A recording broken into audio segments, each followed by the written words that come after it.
एक छोटे से गांव में बूढ़ा आदमी रहता था जिसका नाम मोहन था। मोहन गांव के एक छोर बने पुराने खंडर रहनुमा घर में अकेला रहता था। गांव वाले अक्सर उससे डरते थे और उस घर के पास भी नहीं जाते थे, क्योंकि गांव का यह बात प्रचलित थी कि उस घर में भूतों का बसेरा है। एक रात गांव के कुछ युवाओं ने तय किया कि वे इस रहस्य का पता लगाएंगे। उसने 4 दोस्त रवि, किशन, सुरेश, अमित ने रात के समय उस घर में जाने का योजना बनाई। सबने अपनी अपनी टॉर्च ली। धीरे धीरे घर की ओर बढ़ने लगे।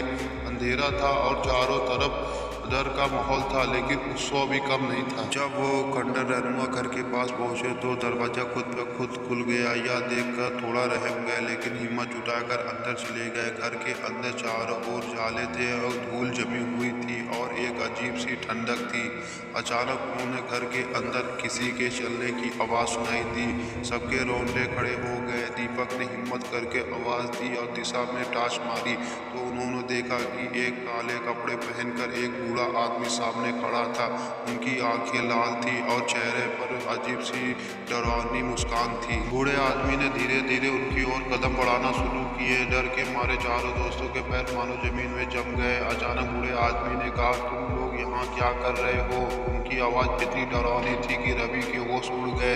सुरेश ने कांपती आवाज में कहा, हम जानना चाहते हैं कि यहाँ भूतों की कहानियाँ सच है या नहीं। यह सुनकर बूढ़ा आदमी ठहाका मारकर हंसने लगा। उसने कहा, यह भूत तो नहीं है, लेकिन लोग मुझसे डरते हैं। मैंने इस डर का साहस लेकर अकेलेपन को दूर करने का तरीका ढूंढ लिया है।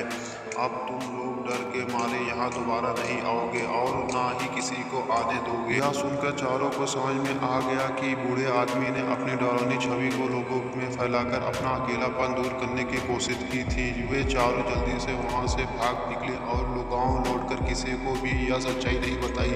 वे जानते थे लोग उसका यकीन नहीं करेंगे। इसके बाद गांव वाले उसी डर के कारण उस घर के आसपास नहीं जाते थे और बूढ़ा मोहन अपनी भूतिया पहचान के साथ अकेला और खुशहाल जीवन जी रहा था। अगर वीडियो अच्छी लगे तो लाइक करें, सब्सक्राइब करें।